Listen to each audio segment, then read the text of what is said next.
आपको कहा कि नहीं कहा कि यहाँ से बंद करो। अगर आप बंद नहीं करोगे मैं फिर खुलेआम चुनौती दे रही हूँ, फिर ताला लगेगा, फिर ताला लगेगा। जी पुलिस वाले की मैं इतना ज़रूर कह रहा हूँ, क्योंकि जब मैं कल यहाँ आई तो मुझे लगा कि शायद बीट ऑफिसर हमारी बहुत हेल्प कर रहा है, लेकिन उसके बाद में मुझे जानकारी मिली कि बीट ऑफिसर हेल्प नहीं कर रहा। वो क्या करता है, अंदर जाकर 2 या 3 पौवे, जो कहते हुए मुझे तो शर्म भी आ रही है इस तरह का वर्ड, लेकिन कहना पड़ रहा है मुझे। मैंने कल भी आपसे कहा अगर कोई लाइसेंस है तो आप दिखाइए, कोई ऑथराइज जगह आपने ली है इस चीज़ के लिए तो आप बताइए। आपके पास लाइसेंस तो आप खुलेआम कैसे शराब बेच सकती हैं? नमस्कार, मैं हूं आंचल मित्तल और आप देख रहे हैं तेज तर्रार, जहां दिखाई जाती है खबरें दिल्ली की। मैं इस वक्त मौजूद हूं दिल्ली के अशोकनगर इलाके में। दरअसल यहां पे रहने वाले लोगों का ये आरोप है, ये जो घर मैं आपको सबसे पहले दिखा दूं, इस घर में रहने वाले लोग खुलेआम शराब बेचते हैं, गलत काम करते हैं। अब इलाके के लोगों ने इसी के मद्देनज़र एक प्रोटेस्ट यहाँ पर रखा है, जो कि शांतिपूर्वक प्रोटेस्ट है। अब इन्हीं लोगों के साथ जुड़ेंगे और इनसे जानेंगे कि आखिरकार इन लोगों ने अभी तक इस बात की शिकायत किस किस को की है, क्या कुछ कार्रवाई इस पूरी घटना पर हुई है, ये सब बातें जानेंगे। आइए जुड़ते हैं। जी, आपका नाम? रेनू भल्ला। आप हमें स्टार्टिंग से बताइए क्या कुछ हुआ है यहाँ पर, कितने आपने अभी तक कदम उठाए हैं? जी, मैं ये बताना चाहूँगी, यहाँ 4 दिन से ये काम चल रहा है, लेकिन मेरी जानकारी में ये कल ही आया, क्योंकि सोशल वर्कर के साथ साथ एक डिस्ट्रिक्ट की प्रेसिडेंट भी हूँ मैं बीजेपी से। तो मैं किसी कारणवश मैं पार्टी के काम से ही मैं मादीपुर गई हुई थी। तो वहाँ से जब आई तो मेरे पास छाबड़ा अंकल जी, कहाँ है छाबड़ा जी?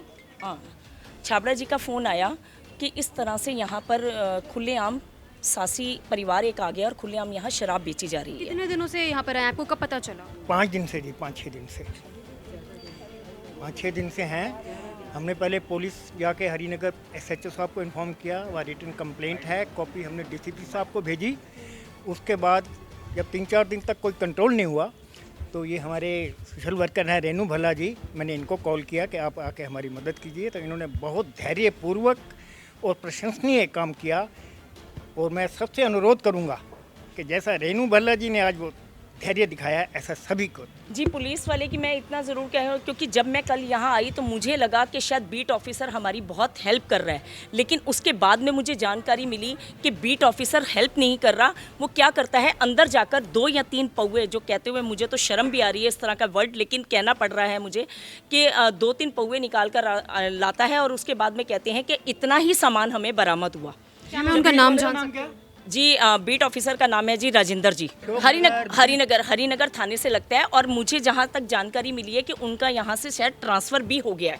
तो ये जो आपका प्रदर्शन चल रहा है कितने दिनों से चल रहा है? जी, आज ही शुरुआत हुई, कल से मेरे संज्ञान में आया। तो यहाँ पर 400-500 लोग थे, लेकिन मुझे लगता है कि सभी के आशीर्वाद से मुझे ये मौका मिला कि मैंने अंदर जाकर इनसे स्पेशली खुद से कहा कि अगर आज के बाद यहाँ शराब बिकी, आज मतलब आज, और मैंने इनसे सोशल मीडिया के माध्यम से भी आपको मैं वीडियो क्लिप ज़रूर दे दूंगी जिन पर इन्होंने कहा कि आज के बाद यहाँ शराब नहीं बेची जाएगी। लेकिन बोलने के बाद कोई बदलाव आया आपके इस प्रदर्शन के मैं बाद? यही बताने लगी थी भाई साहब कि जैसे ही मैं यहाँ से निकली उसके बाद मुझे इसी बूथ के ऊपर से दोबारा से जानकारी मिली कि रात को फिर यहाँ शराब बेची गई है।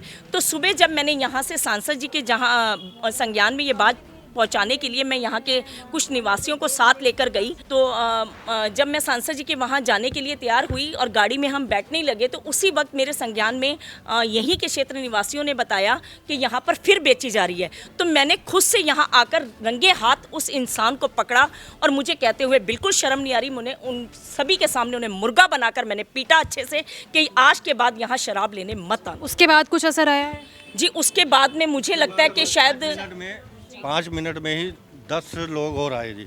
अभी 10 आधा घंटा पहले उनका मना करने के बावजूद भी बड़े बेधड़क होकर कह रहे जब बिक रही है तो क्यों ना ले जी, हमें कोई रोकने वाला नहीं है, हम तो जाएंगे जी। और मैं एक और अब बात हमने कहना चाहूँगी कि जैसे ही कल हम अंदर जाना मेरा हुआ तो यहाँ पर जो सासी बहनें मेरी यहाँ अंदर इस तरह का काम कर रही हैं, उन्होंने आगे से ये कहा कि हमारा ये पुश्तानी काम है, शादी से पहले भी हम करते थे, शादी के बाद भी करते हैं और आगे हमारे बच्चे भी इस तरह का आज ये इंसिडेंट हुआ है कि आज भी शराब सप्लाई करी गई है, जी कंप्लेंट आपने की है? ऑलरेडी सुबह ही SHO और DCP सभी को कंप्लेंट फ़ोन के माध्यम से हमारे सांसद जी के द्वारा कर दी गई है।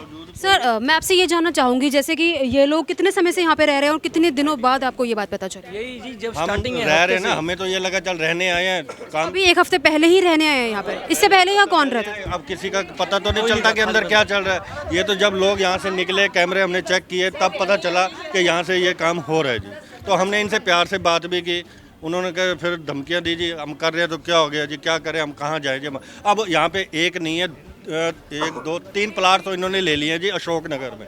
एक 59/17 है, वहाँ पे अभी आपको रिपोर्ट पूरी मिल जाएगी। एक और है जी। ये जरूर कहूंगी कि आप अपने चैनल क्या के हुआ? माध्यम से जरूर दिखाइए कि जब यहाँ से एक इंसान शराब लेकर गया तो इन्होंने उसे पकड़ा, क्योंकि इनके घर के नीचे ही पी रहा था।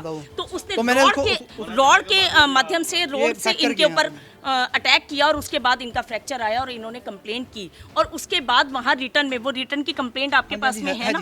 हाँ जी, वो भी अभी आपको दिखाती हूँ कि उसमें उन्होंने, उनके घर परिवार ने उन लोगों के जिसने इनके ऊपर अटैक किया, उन्होंने लिख कर दिया कि आगे से ये वहाँ शराब लेने नहीं जाएंगे और आगे से ये काम नहीं होगा। लेकिन उसके बावजूद यहाँ पर फिर शराब बेची जा रही है और खुले आम बेची जा रही है। जिसने भी आपको भाई साहब ने बताया है कि उन्होंने 3 प्लॉट ले लिए हैं, तो कौन से घर से शराब सप्लाई होती है आपको नजर आई है?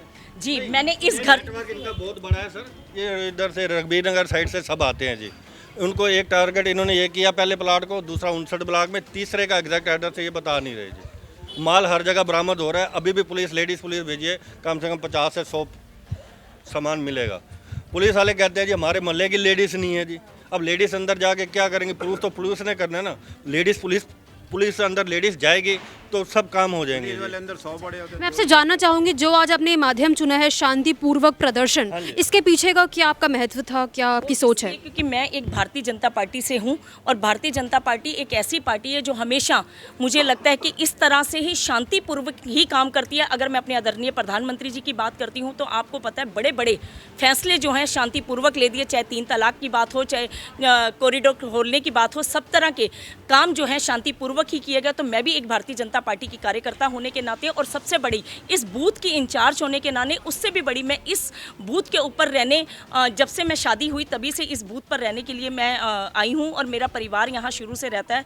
तो वहाँ रहते हुए मुझे लगता है कि इससे अच्छा माध्यम और नहीं हो सकता। और सभी का मैं धन्यवाद भी करना चाहती हूँ कि सभी ने इस बात को करते हुए कि शांतिपूर्वक ही होना चाहिए। लेकिन ये ज़रूर कहना चाहूँगी कि इस काम को, आज मुझे किसी ने कहा कि इस तरह के काम होते रहते हैं, मैंने कहा जी ये काम ज़रूर होते हैं, इसका रिजल्ट कहीं नहीं निकलता। लेकिन मैं इस चैनल के माध्यम से, आपके माध्यम से ये ज़रूर कहना चाहूँगी, इस कार्य को मैं अंतिम क्षण तक लेकर जाऊँगी और इसे यहाँ से बंद करवा कर ही मानूंगी। इनके घर के सामने करने का महत्व, वो भी शांतिपूर्वक, आपको लगता है कि इनको कुछ फ़र्क पड़ेगा इस बात से या फिर असर पड़ेगा? हाँ जी, जैसे आप इन लोगों के घर के सामने, बिल्कुल ठीक सामने ये पूरा टेंट लगा है, आपको लगता है इनको फ़र्क पड़ेगा इस बात से? जी, मुझे लगता है कि जहाँ जनता साथ में आ जाती है वहाँ फ़र्क तो ज़रूर पड़ता है। बड़े बड़े काम हो जाते हैं तो जनता के हाथ में बहुत बड़ी ताकत होती है। अगर मैं इसको राजनीतिक भाषा में कहूँ तो वोट प्रधानमंत्री बनाने की और मुख्यमंत्री बनाने की ताकत अगर जनता रखती है तो इस तरह के कामों को ख़त्म करने की भी मुझे लगता है सबसे बड़ा हथियार जनता ही है। ये लेटर क्या है जो आप दिखा रहे हैं? ये कंप्लेंट, जो SHO को कंप्लेंट इस बारे में की है, ये वो लेटर है ये। और इसके ऊपर अभी तक क्या कुछ कार्रवाई की गई है पुलिस द्वारा? जी, मैंने बताया कि कल यहाँ पर बीट ऑफिसर आए हुए थे और मेरी नॉलेज में वो नहीं था कि वो भी शायद इस काम को बढ़ावा दे रहे हैं। लेकिन बस इससे ज़्यादा अभी कुछ नहीं हुआ यहाँ पर। अच्छा, इस इलाके के कोई नेता, किसी ने आपकी मदद करी हो इस पूरे मामले में? जी, हम नेता खुद हैं, हम खुद नेता हैं, नेता से कम थोड़ी ना, जनता कभी नेता से कम नहीं होती। और मैं खुद भारतीय जनता पार्टी की डिस्ट्रिक्ट प्रेसिडेंट हूँ जी। हिंट दे दिया, बाकी वो भी अब पूरी तरह आए नहीं है, आउट ऑफ दिल्ली थे। विधायक या निगम पार्षद? यहाँ पे पार्टी, अगर मैं पार्टी के माध्यम से बात करूँ तो यहाँ पे विधायक भी आम आदमी पार्टी से हैं, यहाँ के निगम पार्षद भी आम आदमी पार्टी से हैं। लेकिन मुझे नहीं लगता कि इस जनता के अंदर से एक भी अगर कोई कह दे कि यहाँ पर आके वो दोनों में से कोई, तक ये मामला पहुंचा है अभी तक? बिल्कुल पहुँचा है जी, क्योंकि ये ऐसा नहीं। हम जान सकते हो दोनों का, विधायक और निगम पार्षद? जी, जरनैल सिंह यहाँ के विधायक हैं और अशोक मानू जी यहाँ के निगम पार्षद हैं। ये झुग्गी क्लस्टर नहीं है जहाँ पर आप खुलेआम यहाँ पे शराब बेचेंगे। ये क्या कह रहे हैं? इलाके के लोगों का आप लोगों के ऊपर आरोप है कि आप लोग खुलेआम शराब बेच रहे हैं, क्या ये सच है? शराब तो बेच रहे हैं। ऐसा क्यों? हमारा काम ही यही है। तो इलाके के लोगों को विरोध हो रहा है ना इस बात से? काहे के लगे फ्लैटों में दारू बिक रही है, हाई फाई एरियो में दारू बिक रही है। लेकिन आपको पता है ना ये अलाउड नहीं है, इलीगल है। इलीगल है ऐसे शराब बेचना। हमारे को पता है। आपके पास कोई मैंने कल भी आपसे कहा अगर कोई लाइसेंस है तो आप दिखाइए, कोई ऑथराइज जगह आपने ली है इस चीज़ के लिए तो आप बताइए। ना आपके पास लाइसेंस तो आप खुलेआम कैसे शराब बेच सकती हैं, बताइए। हम तो लाइसेंस तो नहीं है हमारे पास, हम क्या लाइसेंस की कह रहे हैं क्या आपको? आपको इतनी बात समझाने के बावजूद मैंने आपसे बड़े प्यार से कल, प्लेटों में दिखा, आप चलो मेरे से कहाँ का दारू बिक रही है। मुझे किसी एरिया का मतलब नहीं मैडम, मेरे अशोक नगर के अंदर ये काम नहीं होने देंगे, नहीं करने देंगे। और आपने कल माता जी, मुझे लगता है बुजुर्गों की बात में बहुत बड़ी बात होती है। इतनी गंदी गालियां इन्होंने दी हैं, बहुत गालियां दी हैं।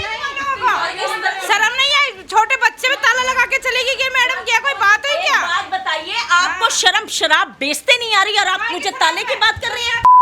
कर रही है, धंधे करती है। ये कैसी लैंग्वेज आप यूज कर रही हैं? तो बात ही ऐसे करते, तुम्हारे को शर्म नहीं है? थोड़ी छोटे बच्चे को ताला लगा के आप बंद करके चल गए। बच्चों को ताला, एक बात बताइए, आपको कहने के आपको खुलेआम चुनौती देकर गई थी मैडम मैं कल माता जी के सामने, और माता जी ने सोशल मीडिया पे कही थी। झूठ नहीं बोलूंगी, एक पौवा बेचा रखा हुआ मैंने उसी को पौवा दिया, उसके बाद मैंने बेचा ही नहीं था। आप पौवे रखे हैं, आपने कहा एक, अब खोलिए जरा, मैं आज आपका सामान मैं देखती हूँ कहाँ है। देख लो, देख लो कहाँ रखती हो आप, मुझे नहीं पता कहाँ रखती हो, रखते तो आप हो क्योंकि घर में से ही आपके बराबर होती हैं ये सब चीजें।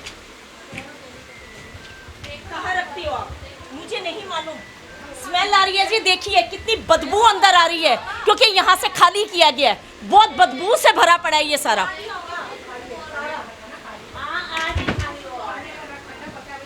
माता जी, ना हमें आपको कोई परेशानी करने में कोई हमारी खुशी है, लेकिन इस तरह का काम, ये झुग्गी क्लस्टर नहीं है, झुग्गियों में भी इस तरह नहीं होता, ये काम यहाँ नहीं चलेगा, नहीं अच्छा देखिए, अगर इलाके के लोगों को परेशानी है तो आप लोग बंद क्यों नहीं कर देते हैं इस काम को? खरीदा लौट लगे प्लॉट पे, कर्जे चली है। कल इन्होंने वार्निंग, एक भाषा का आपने प्रयोग किया, जिस तरह यहाँ पे ताला लगाया, ये भाषा करते हुए आपको क्या शर्म नहीं आई? आप बहनों के साथ में क्या नहीं आई क्या? शर्म आई? 4-5 बच्चों को तो ताला लगा के चले गए। आपको कहा कि नहीं कहा कि यहाँ से बंद करो? अगर आप बंद नहीं करोगे मैं फिर खुलेआम चुनौती दे रही हूँ, फिर ताला लगेगा, फिर ताला लगेगा। अब लगा के दिखाना, रात यहाँ बैठना पड़ा तो भी बैठूंगी मैं, ऐसा काम नहीं करने दूंगी, ऐसा काम नहीं कर लूंगी। ये मत समझ, ये गुंडागर्दियों का इलाका नहीं है, ये शरीफ इंसानों का रहने वाला इलाका है, यहाँ इस तरह के काम नहीं करने दूंगी। कहीं आप समझ के बैठे हो? ताला ऐसा कोई किसी का बच्चे को ताला नहीं। सुबह इन्होंने कल वार्निंग दी थी कि मैं ताला लगाऊंगी, ये ताला लगा के तो इन्होंने ईंट से तोड़ दिया था ताला। आप अब आगे ये काम अपना जारी रखेंगे या बंद कर देंगे? अपना ये काम जारी रखेंगे इलाके में या बंद कर देंगे? कर देंगे, हम क्यों करेंगे? हम तो दूसरे को हिजड़ों को दे के जाएंगे मकान। जी क्या कह रही हैं आप? हम तो दूसरे को दे के चले जाएंगे मकान, इनसे भी गंदे इंसान को दे के जाएंगे बस। आप मकान ना, हमने कभी किसी को कहा कि भगवान किसी के सर से छत उठाए, मैंने ऐसा कुछ नहीं कहा आपसे। हमारे को तुम रहने नहीं देंगे तो हम इससे भी गंदे इंसान को दे के जाएंगे बस, तुम्हारा जीना हराम करे बस। चलो कोई बात नहीं, ये देखेंगे क्या होता है, लेकिन यहाँ पर मैं फिर कह रही हूँ आपको शराब बेचने नहीं दूंगी। तो चले जाएंगे, इससे भी ऐसे इंसान को डाल के जाएंगे, तुम्हारा जीना आराम करने वालों को। तो देखिए, जैसे कि आप लोगों ने देखा, हमने दोनों पक्षों की बात सुनने की कोशिश करी। जो भी अंदर शराब बेचते थे उन्होंने हमारे मुंह पर ये स्वीकार किया है कि हाँ उन्होंने शराब बेची है। अब देखना ये होगा कि आखिरकार इलाके की पुलिस, इलाके के निगम पार्षद, इलाके के विधायक इन लोगों के ऊपर क्या कुछ एक्शन लेते हैं। हालांकि इनका ये कहना है कि ये अब ये घर छोड़ देंगे और दूसरी जगह जाएंगे, लेकिन इसी के साथ इन्होंने इलाके के लोगों को ये धमकी दी है कि ये तो यहाँ से चले जाएंगे, लेकिन किसी ऐसे व्यक्ति के हाथ में एक घर दे के जाएंगे जो इलाके के लोगों को इनसे भी ज़्यादा परेशान कर दे। अब ये एक बड़ा सवाल है कि आखिरकार किसी के अंदर इतनी ज़्यादा हिम्मत कैसे आ सकती है कि ऑन कैमरा वो ये बात बोल रहा है। तो अगर ऑफ कैमरे की बात की जाए, जैसे कि इलाके के लोगों ने बताया था, इन्होंने कैसे लोगों के साथ जो है मारपीट की है, कैसे धमकी देते नज़र आ रहे हैं, ये एक बड़ा सवाल है कि आखिरकार यहाँ के लोग कैसे रह रहे होंगे। अब आपकी राय इस पूरे मामले में क्या है, हमारे साथ कमेंट बॉक्स में ज़रूर दें। और क्या लगता है आपको, क्या इलाके में, वो भी रेजिडेंशियल इलाका, इसमें इस तरीके से खुलेआम शराब बेचना ठीक है? कैमरा पर्सन अवनीश राणा के साथ मैं आंचल मित्तल। अगर आपको हमारी ये वीडियो पसंद आई हो तो इसे लाइक एंड शेयर करना बिल्कुल न भूलें। इसके साथ ही हमारे चैनल को ज़रूर सब्सक्राइब करें और हाँ, बेल आइकन भी ज़रूर दबाएं ताकि दिल्ली से जुड़ी तमाम खबरों की नोटिफिकेशन सबसे पहले आप तक पहुँचे।